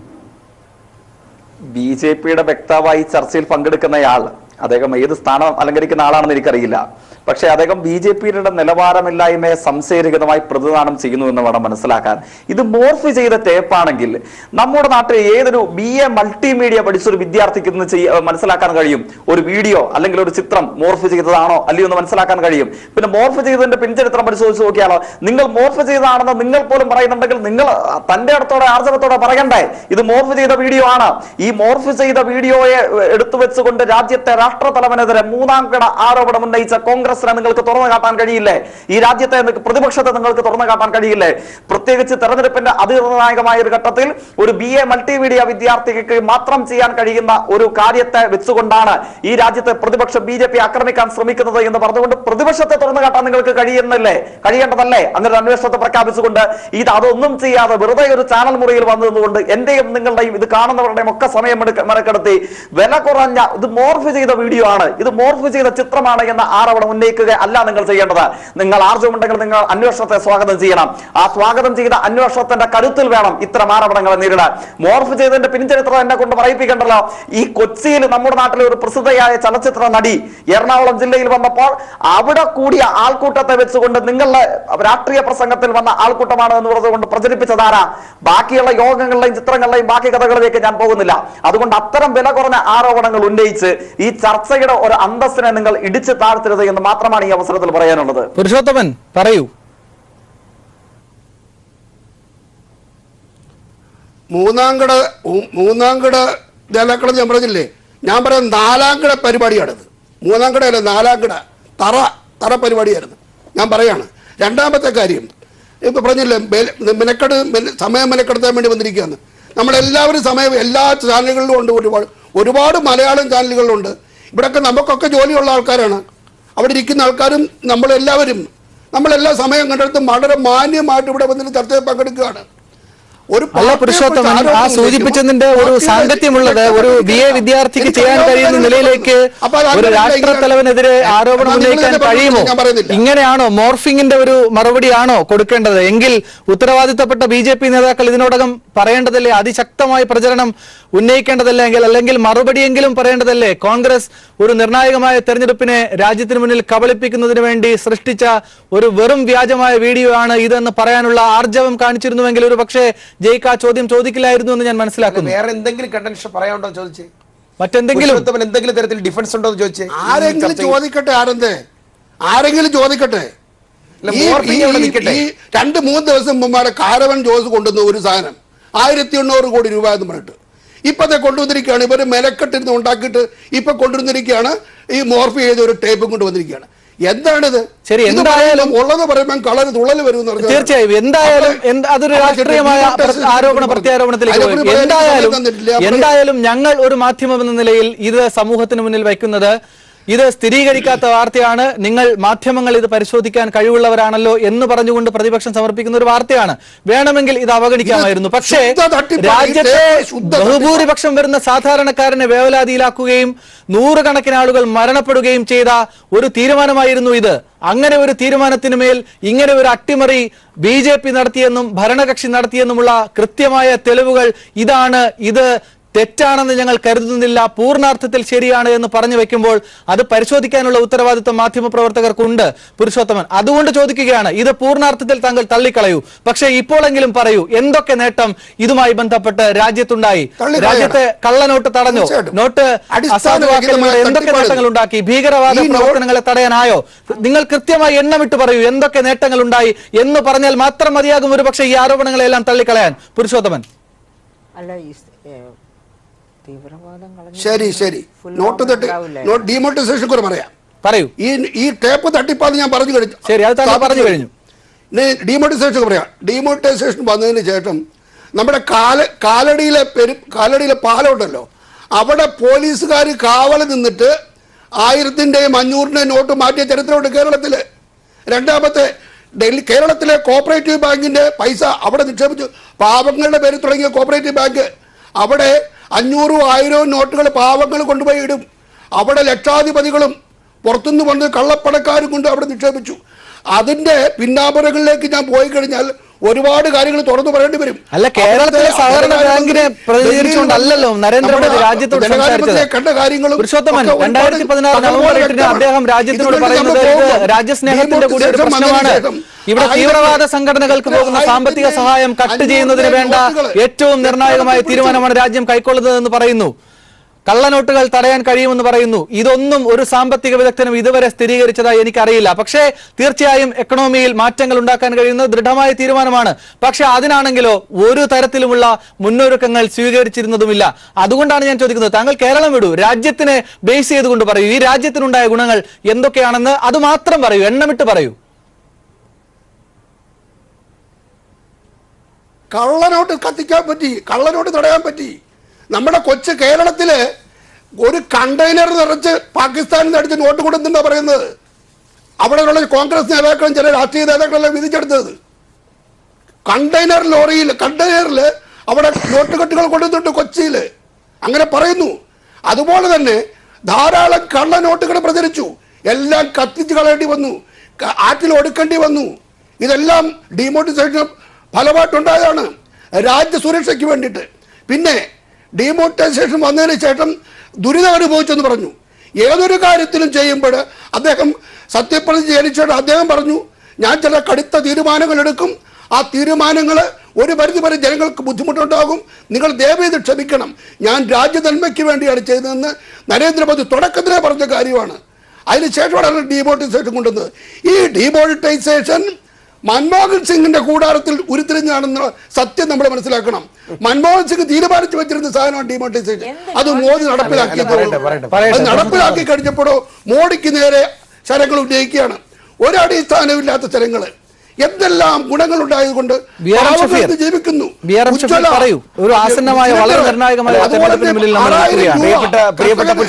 എന്തെല്ലാം കാര്യങ്ങളും വ്യക്തമാണ്. താങ്കൾ രാജ്യത്തിന്റെ അടിസ്ഥാനത്തിൽ ഇപ്പോഴും പറയുന്നില്ല. താങ്കൾ കേരളത്തിൽ പാകിസ്ഥാനിൽ നിന്ന് കണ്ടെയ്നർ നിറയെ പണം വന്നു, അത് കത്തിച്ചു എന്നൊക്കെയാണ് പറയുന്നത്. ശരി, നമുക്ക് ഈ കത്തിച്ചു കളഞ്ഞ നോട്ടൊക്കെ തിരിച്ചു വന്നിട്ടുണ്ട് പുരുഷോത്തമൻ. അതാണ് ഇതിനകത്ത് തമാശ. പറയാം, ബി.ആർ.എം. ഷഫീർ പറയൂ, എന്താണ് പുരുഷോത്തമൻ? നിങ്ങൾ പറഞ്ഞല്ലോ ഈ നോട്ട് നിരോധനം എന്ന് പറയുന്നത് അല്ല, അത് കള്ളനോട്ടാണ്. അതായത് ബാങ്കിലേക്ക് തിരിച്ചു വന്നത്. ആയിക്കോട്ടെ, പറയാം. ഇടപെടൂ. ആ നാട്ടിൽ കൊണ്ടുവന്ന് കണ്ടെയ്നർ കൊണ്ടുവന്നില്ലേ, അത് കള്ളനോട്ടാണ്. ശരി, ആ കള്ളനോട്ട് എല്ലാം ഞാൻ പറയാം. അല്ല, ഞാൻ പറയാം. ഷഫീർ ഒന്ന് നിൽക്കണേ. ശ്രീ പുരുഷോത്തമൻ ആ നോട്ട് എടുത്ത് എവിടെയാ വെച്ചത്?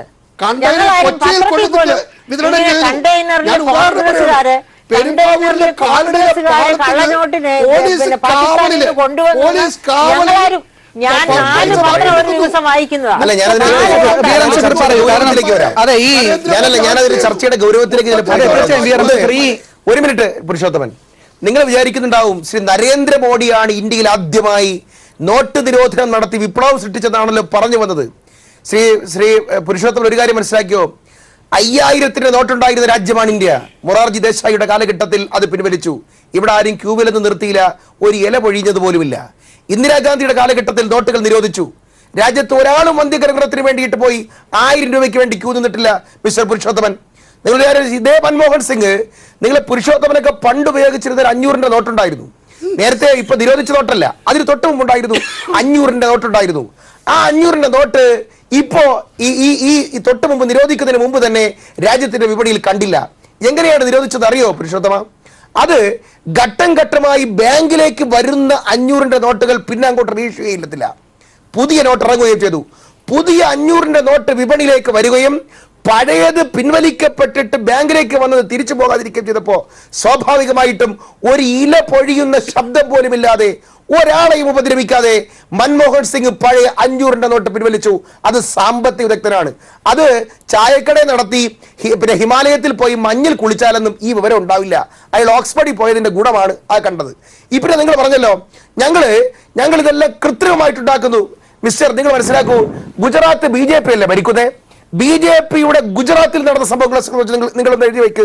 നിങ്ങൾക്കറിയോ 9/12/2016 സൂറത്തിൽ നിന്നും 76 ലക്ഷം രൂപ BJP നേതാവിന്റെ നിന്നും പിന്നെ കള്ളപ്പണം പിടിച്ചെടുത്തില്ലേ? ഗുജറാത്ത് പോലീസിനെ സാക്ഷി നിർത്തി എൻഫോഴ്സ്മെന്റ് കേസെടുത്തില്ലേ? ഡേറ്റ് ഉൾപ്പെടെ നിങ്ങൾക്ക് പറഞ്ഞു തരാം. 9/12/2016 18.5 ലക്ഷം രൂപ 2000 നോട്ടുകെട്ടുകളുമായി സൂററ്റ്, നിങ്ങളുടെ BJP ഭരിക്കുന്ന ഗുജറാത്തിലെ സൂറത്തിൽ നിന്ന് പിടിച്ചില്ലേ പുരുഷോത്തമ? നിങ്ങൾക്കറിയോ 34.4 ലക്ഷം രൂപ ജാംനഗർ, അതും ഗുജറാത്ത് പിടിച്ചില്ലേ? എൻഫോഴ്സ്മെന്റ് കേസില്ലേ പുരുഷോത്തമ? നിങ്ങൾക്കറിയോ രാജ്കോട്ടിൽ നിന്നും 6 ലക്ഷം രൂപ പിടിച്ചില്ലേ പുരുഷോത്തമ? അതുപോലെ ഗുജറാത്തിലെ BJP നേതാവിന്റെ കാറിൽ നിന്നും 10.6 ലക്ഷം രൂപ പിടിച്ചില്ലേ പിന്നെ പുരുഷോത്തമ? 1.5 കോടി രൂപയുടെ പഴയ നോട്ടുകൾ പുതിയ നോട്ടുകളുമായിട്ട് പിടിച്ചെടുത്തില്ലേ ഗോവയിൽ നിങ്ങളുടെ BJPയുടെ ജില്ലാ പ്രസിഡന്റ് കയ്യിൽ നിന്ന്? അപ്പോ ഇതിലെല്ലാത്തിനും എൻഫോഴ്സ്മെന്റ് കേസെടുത്തിട്ടില്ലേ? പറഞ്ഞു വന്നത് എങ്ങനെയാ BJP നേതാക്കന്മാർക്ക് മാത്രം അവരുടെ കാറിൽ മാത്രം 2000 പുതിയ നോട്ടുകൾ കിട്ടി പുരുഷോത്തമ? ഞങ്ങളുടെ ആളുകൾ, ഞങ്ങളുടെ പാവപ്പെട്ട ജനങ്ങൾ ഇവിടെ ATMന്റെ മുമ്പിൽ പോയി ക്യൂ നിൽക്കുകയാ, അവർക്ക് നോട്ട് കിട്ടുന്നില്ല. എന്നാൽ BJP നേതാക്കന്മാർ ജാംനഗറിലും സൂററ്റിലും ഗാന്ധിനഗറിലും അഹമ്മദാബാദിലും ഗോവയിലും ഒക്കെ നിങ്ങൾ കെട്ടുകെട്ടിന് നോട്ടുകൾ എങ്ങനെ കിട്ടി പുരുഷോത്തമ? അതിനെല്ലാത്തിനും എൻഫോഴ്സ്മെന്റ് കേസെടുത്തിട്ടുണ്ടല്ലോ, നിങ്ങൾക്ക് റെക്കോർഡ് പരിശോധിക്കാമല്ലോ. അപ്പൊ ഇവിടുത്തെ പ്രശ്നം ഇത്രയേ ഉള്ളൂ, BJP നേതാക്കന്മാർക്ക് മുമ്പേ നോട്ട് കിട്ടി. അത് തന്നെയാണ് ഡോക്ടർ മൻമോഹൻ സിംഗ് പറഞ്ഞത്, in the long run V all R on dead. ഇതെല്ലാം മരണത്തിലേക്കുള്ള കാര്യങ്ങളാണെന്ന് പറഞ്ഞത്. ഒറ്റ കാര്യം കൂടി പറയാം പുരുഷോത്തമൻ ഇപ്പൊ കേരളത്തിലുണ്ടോ എന്ന് എനിക്കറിയില്ല. പുരുഷോത്തമൻ അറിയോ, ഇവിടെ 2 സെന്റ് സ്ഥലം വിറ്റാൽ ഒരു പെൺകുട്ടിയെ വിവാഹം കഴിപ്പിക്കാനുള്ള സാമ്പത്തിക അവസ്ഥ ഈ സംസ്ഥാനത്ത് ഭൂമിയുടെ പേരിൽ ഉണ്ടായിരുന്നു പുരുഷോത്തമ. ഇന്ന് 1 ഏക്കർ വിറ്റാൽ പോലും, 1 ഏക്കർ റബ്ബർ വിറ്റാൽ പോലും ഇന്ന് ഒരു പാവപ്പെട്ടവന്റെ വീട്ടിലെ മക്കളെ കെട്ടിക്കാൻ നിവർത്തിയില്ല. നിങ്ങൾക്കറിയോ, ചെറുകിട വ്യാപാരം മുഴുവൻ തകർത്തു, കച്ചവട സ്ഥാപനങ്ങൾ മുഴുവൻ പൂട്ടി, പെട്ടിക്കടകളും മുഴുവൻ പൂട്ടി, വ്യാപാര സ്ഥാപനങ്ങൾ എല്ലാം കച്ചവടം കുറഞ്ഞു. സാധാരണക്കാരന്റെ കയ്യിലുണ്ടായിരുന്ന പണം മുഴുവൻ ഇല്ലാതായി, പണത്തിന്റെ സോഴ്സ് ഇല്ലാതായി, വ്യാപാരം കുറഞ്ഞു. ഈ നാട്ടിൽ പണം എന്ന് പറയുന്നത് കിട്ടാക്കനിയായി മാറി. രാജ്യത്തിന്റെ സാമ്പത്തിക അവസ്ഥ 7.8 നിന്നും 6.4 കൂപ്പുകുത്തി. കാർഷിക മേഖലയിൽ പുരുഷോത്തമൻ അറിയോ, നിങ്ങളുടെ മഹാരാഷ്ട്രയിലെ മറാത്തുവാഡ, മധ്യപ്രദേശിലെ ഗുജറാത്തിലെ ഉത്തർപ്രദേശിലെ ബുന്ദേൽഖണ്ഡ് ഉൾപ്പെടെയുള്ള സ്ഥലങ്ങളിലായി 28,000 കർഷകർ മരിച്ചു വീണു പുരുഷോത്തമ. ജയിക്കോട് ഇരിപ്പുണ്ട്. ഇടതുപക്ഷത്തിന്റെ ആളുകൾ ഉൾപ്പെടെയുള്ളവർ ലോങ് മാർച്ച് നടത്തേണ്ടി വന്നു. ഇന്ത്യയുടെ സ്വാതന്ത്ര്യ സമരത്തിന് ശേഷം ആദ്യമായി. ഞാൻ പറഞ്ഞു വന്നത്, കൃഷിക്കാരെ നിങ്ങൾ തകർത്തു, വ്യാപാരികളെ തകർത്തു, ചെറുകിട കച്ചവടക്കാരെ തകർത്തു, പാവപ്പെട്ട പെട്ടിയാട്ടക്കാരെ തകർത്തു, വ്യവസായ മേഖല തകർത്തു, ചെറുകിട വ്യാപാരികളെ മുഴുവൻ തകർത്തു. രാജ്യത്ത് നിങ്ങൾക്ക് ആലോചിക്കണം, ടൈംസ് ഓഫ് ഇന്ത്യയുടെ സർവേ പ്രകാരം 86% പേരാണ് ഈ അമ്പുകളേറ്റ് ഇന്ത്യയിൽ പെടഞ്ഞത്. നിങ്ങൾ എഴുതി വെച്ചോ, നോട്ട് നിരോധനത്തിന്റെ ഓരോ വീഡിയോകൾ പുറത്തു വരുമ്പോ നിങ്ങൾ പിടിപ്പിക്കപ്പെടും. ഇന്നല്ലെങ്കിൽ നാളെ എഴുതി വെച്ച പുരുഷോത്തമ, കോൺഗ്രസ് പറയല്ല, ഒരു പ്രതിനിധി പറയുകയാണ്, ഇന്നല്ലെങ്കിൽ നാളെ BJP അധികാരത്തിൽ നിന്ന് പുറത്തു പോയാൽ അമിത്ഷായുടെ മകൻ ജയ്ഷാ, ഇതേ നരേന്ദ്രമോദി, BJPയുടെ എണ്ണപ്പെട്ട നേതാക്കന്മാർ അഴിയെണ്ണും, അവരെ കൊണ്ട് സമാധാനം പറയിപ്പിക്കും. പുരുഷോത്തമൻ എഴുതി വെച്ചോ. പുരുഷോത്തമൻ ഇതിലെങ്കിലും പെടാതെ ജീവിതം സംരക്ഷിച്ചോ. കാരണം അത്രമാത്രം വലിയ കൊള്ളയാണ് നോട്ട് നിരോധനത്തിന്റെയും GSTയുടെയും പേരിൽ ഈ രാജ്യം അനുഭവിച്ചത്. മറക്കാൻ പറ്റില്ല ഞങ്ങൾക്ക്. ഈ ഘട്ടത്തിൽ ഒരു ഇടവേള കൂടി അനിവാര്യമാണ് പുരുഷോത്തമനിലേക്ക് എത്താം. പുരുഷോത്തമൻ, ഈ ചർച്ചയുടെ കാതൽ കൂടിയാണ് ഈ ഘട്ടം കടന്നു പോകുന്നത്. രാജ്യത്തെ സാധാരണക്കാർ, ചെറുകിട കർഷകർ, പെട്ടിക്കടത്ത് നടത്തുന്ന ആളുകൾ, ഇതുപോലെ BRM ഷഫീർ ഇപ്പോൾ ചൂണ്ടിക്കാണിച്ചതുപോലെ കയ്യിലുള്ള സമ്പാദ്യം കൂട്ടിച്ചേർത്ത് മകളുടെ കല്യാണത്തിനായി മാറ്റിവെച്ചിരുന്ന ആളുകൾ, ഇതെല്ലാം നടന്ന കാര്യങ്ങളാണ് പുരുഷോത്തമൻ. ഈ ഗൗരവം ഈ വിഷയത്തിന്റെ ആഴത്തിൽ പതിഞ്ഞു നിൽക്കുന്നത് കൊണ്ടാണ് ഇതിന് ഒതന്റിസിറ്റി ഇല്ല എന്ന് ഇത് പറയുന്ന ആളുകൾ പറഞ്ഞിട്ട് പോലും ഈ വിഷയത്തിന്റെ തെളിവുകൾ നാളെ പുറത്തു വന്നാൽ ഇത് മാധ്യമങ്ങൾ പരിശോധിക്കേണ്ടതും ചർച്ച ചെയ്യേണ്ടതും സാധാരണക്കാരൻ മനസ്സിലാക്കേണ്ടതുമാണ് എന്ന നിലയിൽ ഈ വിഷയം പരിശോധിക്കാൻ ഞങ്ങളും നിർബന്ധിതരാകുന്നത്. JK, കേരളത്തിലേക്കൊക്കെ വന്നു പുരുഷോത്തമന്റെ വാദഗതികൾ ശ്രദ്ധിച്ചോ? സഹകരണ മേഖലയൊക്കെ ഉണ്ടല്ലോ, ഇടതുപക്ഷത്തിന് വലിയ സ്വാധീനമുള്ള മേഖലയാണ്. കള്ളപ്പണം ഇവിടെ കോൺഗ്രസും നിങ്ങളുമൊക്കെയായി വീതിച്ചെടുത്തു എന്ന നിലയിലേക്കൊക്കെ വന്നു. അതിനെയൊക്കെ തിരുത്താനും അതിന് കൃത്യമായ അടിവരയിടാനും ഒക്കെ കഴിഞ്ഞു ഇങ്ങനെ ഒരു സുദൃഢമായ തീരുമാനം കൊണ്ട് രാജ്യത്തിന്റെ ഭരണാധികാരിക്ക് എന്നാണ് പുരുഷോത്തമൻ സൂചിപ്പിച്ചു വച്ചത്. ജയ്ക്ക്, ഇതില്ല, ഞാൻ ആദ്യത്തെ ഘട്ടത്തിൽ തന്നെ ശ്രീ പുരുഷോത്തമന്റെ വാദങ്ങൾക്ക് മറുപടി പറഞ്ഞ് ആരംഭിക്കുമ്പോൾ സൂചിപ്പിച്ചു, നമ്മുടെ ആരുടെയും സമയം ദയവായി ശ്രീ പുരുഷോത്തമന്റേത് ഉൾപ്പെടെയുള്ള സമയത്തെ എല്ലാവിധ ബഹുമാനത്തോടും കൂടെ കണ്ടുകൊണ്ടാണ് പറഞ്ഞത്. നമ്മുടെ ആരുടെയും വിലയേറിയ സമയത്തെ വില കുറഞ്ഞ ആരോപണങ്ങൾ ചർച്ചയ്ക്കെടുത്തുകൊണ്ട് പാഴാക്കാൻ നിങ്ങൾ ദയവായി ശ്രമിക്കരുതെന്ന് പറഞ്ഞു. അതേ ആരോപണം വീണ്ടും ഉന്നയിക്കുകയാണ്. അദ്ദേഹം പറഞ്ഞത് പാകിസ്ഥാനിൽ നിന്ന് കൊണ്ടുവന്ന കണ്ടെയ്നർ കണക്കിന് നോട്ടുകെട്ടുകൾ ഈ കേരളത്തിൽ വെച്ച് കത്തിച്ച് കളഞ്ഞു. ഉത്തരവാദിത്തമുള്ള ഏതെങ്കിലും ഒരു BJPയുടെ നേതാക്കന്മാർ അങ്ങനെ ആരോപണം ഉന്നയിക്കുമോ? അതുകൊണ്ട് തന്നെയാണ് ബോധപൂർവ്വം വീണ്ടും ആ സ്റ്റേറ്റ്മെന്റ് എനിക്ക് പറയേണ്ടതായി വരുന്നത്. ഇവിടെ ആരാ കേരളത്തിന്റെ ചരിത്രത്തിലാണെങ്കിലും നോട്ട് നിരോധനത്തിന് ശേഷം ഈ കേരളത്തിൽ സ്വന്തമായി നോട്ട് അച്ചടിച്ച് കള്ളപ്പണത്തിന്റെ ഉപയോഗം നടത്തിയത് ആരാ? നിങ്ങളുടെ ആളുകളല്ലേ. കൊടുങ്ങല്ലൂര് ബസാർ സെന്ററിൽ നിന്ന് പിടിച്ചതാരാ? അവിടുത്തെ BJPയുടെ പഞ്ചായത്ത് കമ്മിറ്റിയുടെ പ്രസിഡന്റും അതേപോലെ നിങ്ങളുടെ അണികളും നേതാക്കന്മാരും ഉൾപ്പെടെയുള്ള ആളുകളാ. കൊടുങ്ങല്ലൂർ നമുക്കറിയാം രാഷ്ട്രീയ സംഘർഷങ്ങളുടെ കേന്ദ്രമാണ്. അവിടെ BJPയുടെ RSSന്റെ രാഷ്ട്രീയ സംഘർഷങ്ങൾക്കും നിങ്ങളുടെ ക്രിമിനൽ വൽക്കരണത്തിനും വേണ്ടി എല്ലാ ഘട്ടത്തിലും പണം വിനിയോഗിച്ചിട്ടുണ്ടായിരുന്ന രണ്ട് പ്രധാനപ്പെട്ട നിങ്ങളുടെ നേതാക്കന്മാരെ ഈ ഇടതുപക്ഷ സർക്കാർ തൂക്കിയെടുത്ത് ജയിലിലിട്ടത് കള്ളപ്പണം സ്വന്തം വീട്ടിലിരുന്ന് അച്ചടിച്ചതിന്റെ പേരിലാ. ഏത് നോട്ട് നിരോധനാനന്തര കാലയളവിൽ ഈ പുരുഷോത്തമനോടാണ് ബഹുമാനിയായ സാമ്പത്തിക വിദഗ്ധ ഈ നൂറ്റാണ്ടിലെ തന്നെ ഏറ്റവും മികച്ച പുസ്തകങ്ങൾ ക്യാപിറ്റൽ ഇൻ 21st സെഞ്ചുറി രചിച്ച ആദരണീയനായ തോമസ് പിക്കറ്റി ഉൾപ്പെടെയുള്ള ആളുകളെ കുറിച്ച് കോട്ട് ചെയ്യുന്നത്. പുരുഷോത്തമനെ പോലുള്ള ആളുകൾക്ക് എന്ത് തോമസ് പിക്കറ്റി, എന്ത് ക്യാപിറ്റൽ ഇൻ 21st സെഞ്ചുറി, എന്ത് കെയ്ൻസിയൻ സിദ്ധാന്തം, ഇതൊന്നും ഇവിടെ പറയേണ്ടതല്ല. ഇവർക്കൊന്നും ഇത് ഉൾക്കൊള്ളാനുള്ള അവകാശവും അതിനുള്ള സാധ്യതയും ഇല്ലാത്ത ആളുകളാണ്. ഇവരാണ് കണ്ടെയ്നറെ കുറിച്ച് പാകിസ്ഥാനെ കുറിച്ച് പറയുന്നത്. ഇവരുടെ ലളിതമായ ബുദ്ധിയിൽ പാകിസ്ഥാനും കണ്ടെയ്നറും ഭീകരവാദികളും മാത്രമേ ഉള്ളൂ. അതിനപ്പുറത്തുള്ള മനുഷ്യായുസ്സുകളെ, ജീവിതത്തിന്റെ സത്യാവസ്ഥകളെ, രാഷ്ട്രീയമായ നേരുകളെ ഒന്നും സ്പർശിക്കാനുള്ള ശേഷി ഇവർക്കില്ല. അതുകൊണ്ടാണ് നോട്ട് നിരോധനത്തെ കുറിച്ച് പറയുമ്പോൾ BJP പോലും നോട്ട് നിരോധനത്തിന്റെ വാർഷികം ആഘോഷിക്കാൻ വേണ്ടി ശ്രമിച്ചോ. അതൊരു തകർന്നടിഞ്ഞ നടപടിയായിരുന്നു എന്ന് പ്രഖ്യാപിച്ച ആളുകളുടെ പേരുകൾ പ്രഖ്യാപിച്ചല്ലോ. അവർ പ്രതിപക്ഷ രാഷ്ട്രീയ പ്രസ്ഥാനത്തിന്റെ നേതാക്കന്മാരല്ല. അമർത്യ സെന്നും അതേപോലെ തന്നെ രഘുറാം രാജനും അതേപോലെ തന്നെ ഊർജിത് പട്ടേലും ഒക്കെ ഈ ലോകത്തിന്റെ രാജ്യത്തിന്റെ തന്നെ ഏറ്റവും പ്രമുഖരായ സാമ്പത്തിക പ്രതിഭകൾ ഇടം പിടിച്ചവരാണ്. അവരാണ് നിങ്ങളുടെ നടപടിയെ ഇതൊരു ജൈജാന്റിക് മണ്ടത്തരമായിരുന്നുവെന്ന്, ഇതൊരു ഡ്രാക്കോണിയൻ നടപടിയായിരുന്നുവെന്ന്, ഇതൊരു ചെകുത്താൻ നടപടിയായിരുന്നുവെന്ന് പ്രഖ്യാപിച്ചത് ഇടതുപക്ഷമോ കോൺഗ്രസോ അല്ല, ലോകത്തിലെ ഏറ്റവും പ്രമുഖ സാമ്പത്തിക പ്രതിഭകളാണ്. അവരുടെ കാര്യങ്ങൾ ചോദിക്കുമ്പോൾ തോമസ് പിക്കറ്റി ഉൾപ്പെടെയുള്ളവരുടെ വിഖ്യാതമായ കമന്റുകൾ സൂചിപ്പിക്കുമ്പോൾ ഇദ്ദേഹം പാകിസ്ഥാനിലേക്ക് കണ്ടെയ്നർ കണക്കിന് ലോഡുകൾ ഇവിടെ അച്ചടിച്ച നോട്ടുമായി കാലടി പാലത്തിലൂടെ കടന്നുപോയ നട്ടാൽ കുരുക്കാത്ത നുണ പറഞ്ഞാൽ എങ്ങനെയാണ് ചിരിക്കാതിരിക്കുക, എങ്ങനെയാണ് പരിഹസിക്കാതിരിക്കുക? ദയവായി ഇത്തരത്തിലുള്ള വിദണ്ഡതാവാദങ്ങൾ, ആരും പരിഹസിച്ച് തള്ളിക്കളയുന്ന വാദങ്ങൾ ഇതേപോലെ ഒരു ചർച്ചയിൽ വന്ന് ഉന്നയിച്ച് നിങ്ങളുടെ അടക്കം വിലയേറിയതെന്ന് ഞാൻ കരുതുന്ന സമയം നിങ്ങൾ നിഷ്പ്രഭമാക്കി കരുതല്ലേ എന്ന് മാത്രമായി ഇതിനോടനുബന്ധിച്ച് പറയാനുള്ളത്. പുരുഷോത്തമൻ, ഗുരുതരമായ ആരോപണങ്ങൾ മുന്നിൽ നിൽക്കുമ്പോൾ ഇത്ര ലാഘവത്തോടുകൂടി പ്രതികരിക്കണമോ എന്നാണ് ഈ ചർച്ചയിൽ പങ്കെടുക്കുന്ന അതിഥികളെല്ലാം ചോദിക്കുന്നത്. എനിക്കറിയാം ഒരുപക്ഷെ ഈ ചർച്ചയിൽ പങ്കെടുക്കുന്ന 3 പേരും വിരൽ ചൂണ്ടുന്നത് താങ്കൾക്ക് നേരെയാണ്. പക്ഷേ മറുപടി പറഞ്ഞേ തീരൂ പുരുഷോത്തമൻ. ഇത്രയും ഗൗരവമുള്ള ഊർജിത് പട്ടേൽ അടക്കമുള്ള രാജ്യത്തിന്റെ RBI ഗവർണർ സ്ഥാനങ്ങൾ പല കാര്യങ്ങളിലും അഭിപ്രായ വ്യത്യാസങ്ങൾ പറഞ്ഞ് പുറത്തു പോകേണ്ടി വരുന്ന സാഹചര്യം ഉണ്ടാകുന്നു. ഏറ്റവും ഒടുവിൽ RBIയോട് രാജ്യത്തിന്റെ ഭരണ നേതൃത്വം ആവശ്യപ്പെടുന്നു കരുതൽ ധനം കൂടി ഇങ്ങ് തരൂ എന്ന്. ഇങ്ങനെയൊക്കെ പറഞ്ഞു നിൽക്കുമ്പോൾ സാധാരണക്കാരനായ ജനങ്ങളോട് നേരത്തെ ഉയർത്തപ്പെട്ട ചോദ്യങ്ങൾ പ്രസക്തമായി നിൽക്കുന്നു. താങ്കൾ അതിനെ അഡ്രസ് ചെയ്യുന്നതേയില്ല. സാധാരണക്കാരനായ പെട്ടിക്കട നടത്തുന്നവന്റെ ജീവിതം എങ്ങനെയാണ് താളം തെറ്റിയതെന്ന് താങ്കൾ ശ്രദ്ധിച്ചോ? ഇങ്ങനെയാണോ സുദൃഢമായ ഒരു തീരുമാനം രാജ്യത്തിന്റെ ഭരണാധികാരി, അതും ലോകത്തിലെ ഏറ്റവും വലിയ ജനാധിപത്യ രാജ്യത്തിന്റെ ഭരണാധികാരി കൈക്കൊള്ളേണ്ടത്? പുരുഷോത്തമൻ,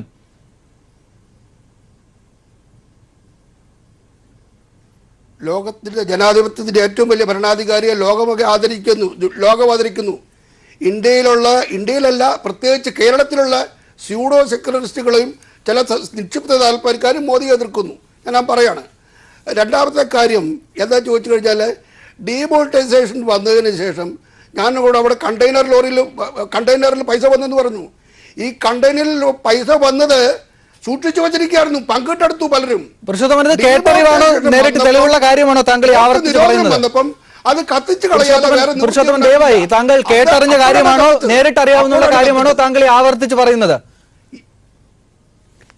നേരിട്ടറിയാവുന്ന കാര്യം, കേട്ടറിഞ്ഞ കാര്യമല്ല, നേരിട്ടറിയാവുന്ന കാര്യം. കേന്ദ്ര സർക്കാർ ഏജൻസി അന്വേഷണം പിടിക്കുന്നുണ്ടല്ലോ. 32ഓളം ബാങ്ക് മാനേജർമാരെയാണ് ബാങ്കിന് CEO അറസ്റ്റ് ചെയ്തിരിക്കുന്നത്. ഇതൊക്കെ നിങ്ങൾ മറക്കുന്നത് എന്തിനാണ്? 32ഓളം ആക്സിസ് ബാങ്കിന്റെ മാനേജർ, പിന്നെ HDFC ബാങ്കിന്റെ മാനേജർ, ഇവരെല്ലാം 32ഓളം പ്രമുഖ ബാങ്കുകളുടെ മാനേജർമാരെ മോദി സർക്കാർ അറസ്റ്റ് ജയിലിലാക്കി. ഇതൊക്കെ നിങ്ങൾ മറക്കുന്നത് എന്താണ് മറക്കുന്നത്? ഇതൊന്നും നമ്മൾ മറന്നുകൂടാത്തതാണ്. അതുപോലെ തന്നെ നരേന്ദ്രമോദി അധികാരത്തിൽ വന്നതിന് ശേഷം എന്തെല്ലാം കാര്യങ്ങൾ അദ്ദേഹം ചെയ്തു.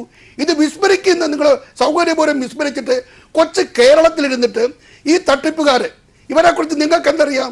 മേരി ജോർജ്, സമയപരിമിതി കൂടിയുണ്ട്. മേരി ജോർജ്, ഇങ്ങനെയാണോ ഒരു കൊച്ചു കേരളത്തിലിരുന്ന് ഇത്രയും ആഴത്തിലൊക്കെ പരിശോധിക്കേണ്ട ഒരു ഗൗരവം ഈ വിഷയത്തിനുണ്ടോ എന്നുകൂടി ചോദിക്കുകയാണ് പുരുഷോത്തമൻ. ഊർജിത് പട്ടേൽ അടക്കമുള്ള രാജ്യത്തിന്റെ ഏറ്റവും നിർണായകമായ സമ്പദ്ഘടനയെ തീരുമാനിക്കേണ്ട ആളുകൾക്ക് വിയോജിച്ച് പുറത്തിറങ്ങേണ്ടി വന്നു. ഒപ്പം ഏറ്റവും അവസാനം താളം തെറ്റുന്ന ഘട്ടം വന്നപ്പോൾ രാജ്യത്തിന്റെ കരുതൽ ധനം കൂടി RBIയിൽ നിന്ന് തരണമെന്ന് പറയുന്നു. RBIക്ക് പരസ്യമായി കൂടി ഒരു പക്ഷേ വിയോജിപ്പ് രേഖപ്പെടുത്തേണ്ട ചരിത്ര മുഹൂർത്തങ്ങൾ ഉണ്ടാകുന്നു.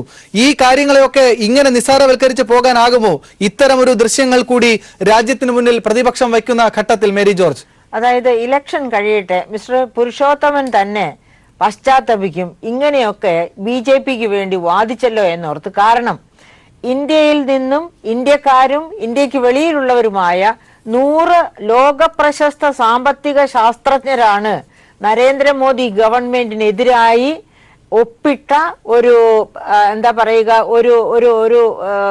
ഒരു പത്രം കൊടുത്തിരിക്കുന്നത്. അപ്പൊ അങ്ങനെ അതായത് അദ്ദേഹം പറഞ്ഞല്ലോ എല്ലാവർക്കും ലോകത്ത് മുഴുവനും നരേന്ദ്രമോദിയെ ബഹുമാനമാണെന്ന്. ശരിയാണ്, ലക്ഷക്കണക്കിന് വിലയുള്ള കുപ്പായവുമിട്ട് എല്ലാ രാജ്യങ്ങളിലും ചുറ്റിക്കറങ്ങി നടക്കുന്ന നരേന്ദ്രമോദിയെ കാണുന്നവരൊക്കെ അന്തം വിടും.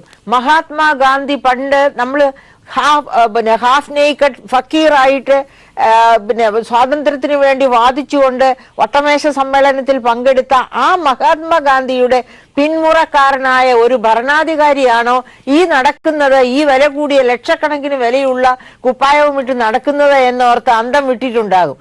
ആ തരത്തിലുള്ള ബഹുമാനം അല്ലാതെ ആരാണ് ഇതുപോലെയുള്ള ഫേക്ക് കഥകളും കൊണ്ട് മുൻപോട്ട് നടക്കുന്ന, രാജ്യം ചുറ്റി ഉലകം ചുറ്റി നടക്കുന്ന വാലിബന്മാരെ ആദരിക്കാനും ബഹുമാനിക്കാനും ഉണ്ടാവുക? BRM ഷഫീർ, ഇതിന്റെ തുടർച്ച പ്രതിപക്ഷ പാർട്ടികളിൽ നിന്ന് പ്രതീക്ഷിക്കാമോ വരുന്ന ദിവസങ്ങളിൽ? ഇത് റഫേൽ പോലെയും അല്ല, സാധാരണക്കാരന് നെഞ്ചിൽ കുത്തുന്നത് പോലെ കേൾക്കുന്ന ഒരു വാർത്തയായിരിക്കും ഇത്. ഷഫീർ, ഒരു സംശയം വേണ്ട, ഈ തെരഞ്ഞെടുപ്പിലും തെരഞ്ഞെടുപ്പാനന്തര ഘട്ടങ്ങളിലുമൊക്കെ തന്നെ ഈ നോട്ട് നിരോധനവുമായി ബന്ധപ്പെട്ട് നടന്നിട്ടുള്ള കൊടും അഴിമതികൾ ഇന്ത്യ ചർച്ച ചെയ്യും. ഇന്ത്യയിലെ ഇതിന് ഉത്തരവാദിത്തപ്പെട്ട ആളുകൾ അതിന് മറുപടി പറയേണ്ടി വരും. ഒറ്റ കാര്യം കൂടി ഞാൻ പറയാം. ഇന്ത്യയുടെ സാമ്പത്തിക ശാസ്ത്രത്തിന്റെ സാമ്പത്തിക കരുതൽ അഥവാ സ്വർണത്തിന്റെ കരുതൽ ശേഖരം രാജ്യത്ത് പണയം വെക്കാൻ ചോദിച്ച പണയപ്പെടുത്തിയ 2 പ്രധാനമന്ത്രിമാരേ ഉള്ളൂ. ഒന്ന് ശ്രീ ചന്ദ്രശേഖരാണ്, ഒന്ന് ഇപ്പോൾ ശ്രീ നരേന്ദ്രമോദിയാണ്. ഒരു കാര്യം കൂടി ഞാൻ നിങ്ങളോട് പറയാം. ഇന്ത്യയുടെ സാമ്പത്തിക വ്യവസ്ഥയെ ഇത്രമാത്രം തകർത്തെറിഞ്ഞ, മുമ്പിലേക്ക് പോയൊരു സാമ്പത്തിക വ്യവസ്ഥയെ തകർത്തെറിഞ്ഞ ഇന്ത്യയുടെ ആദ്യത്തെ പ്രധാനമന്ത്രിയായി ശ്രീ നരേന്ദ്രമോദിയെ ഈ രാജ്യം കുറ്റവിചാരണ ചെയ്യും. ജയ്ക്ക് എങ്ങനെ കാണുന്നു? ഇതാണ് ഇപ്പോഴത്തെ വസ്തുത. ഒരുപക്ഷെ ഒരു പരിമിതിക്കുള്ളിൽ നിന്നുകൊണ്ട് ന്യായീകരിക്കാൻ എങ്ങനെ കഴിയുമെന്നതിന്റെ ഉദാത്തമായ മാതൃകയായിരിക്കണം ഒരുപക്ഷെ പുരുഷോത്തമൻ ഈ ചർച്ചയിൽ നമുക്ക് കാണിച്ചു തന്നത്. എങ്ങനെയാണ് ഈ വിഷയത്തിന്റെ ആധികാരികത തെളിയുകയാണെങ്കിൽ അത് കനത്ത പ്രഹരമായി മാറാൻ പോകുന്നത് ഈ തെരഞ്ഞെടുപ്പിൽ? ജയ്ക്ക്, ഇല്ല, ശ്രീ പുരുഷോത്തമന്റെ വാദങ്ങൾ അന്തസ്സുള്ള ഒരു BJP-കാരെ പോലും ഞെട്ടിക്കുന്ന ലെവലിലായി മാറി എന്നുള്ളത് അദ്ദേഹം തന്നെ പരിശോധിക്കേണ്ടതാണ്. ഞാൻ അതിലേക്ക് പോകുന്നില്ല. എന്തായാലും ജനങ്ങൾ കാത്തിരിക്കുകയാണ് വർദ്ധിച്ച ആവേശത്തോടുകൂടെ. തങ്ങൾക്ക് നൽകിയ പൊള്ളയായ വാഗ്ദാനങ്ങളുടെയും നിറവേറ്റാനാവാതെ പോയ പ്രഖ്യാപനങ്ങളുടെയും തങ്ങളുടെ ജീവിതത്തെ തകർത്തെറിഞ്ഞ ദുരന്തപൂർണമായ ഒരു ഭരണത്തിന് നിരക്ക് ആവേശകരമായി തിരികെ വിധിയെഴുതുവാൻ വേണ്ടി ഈ രാജ്യം കാത്തിരിക്കുകയാണ്.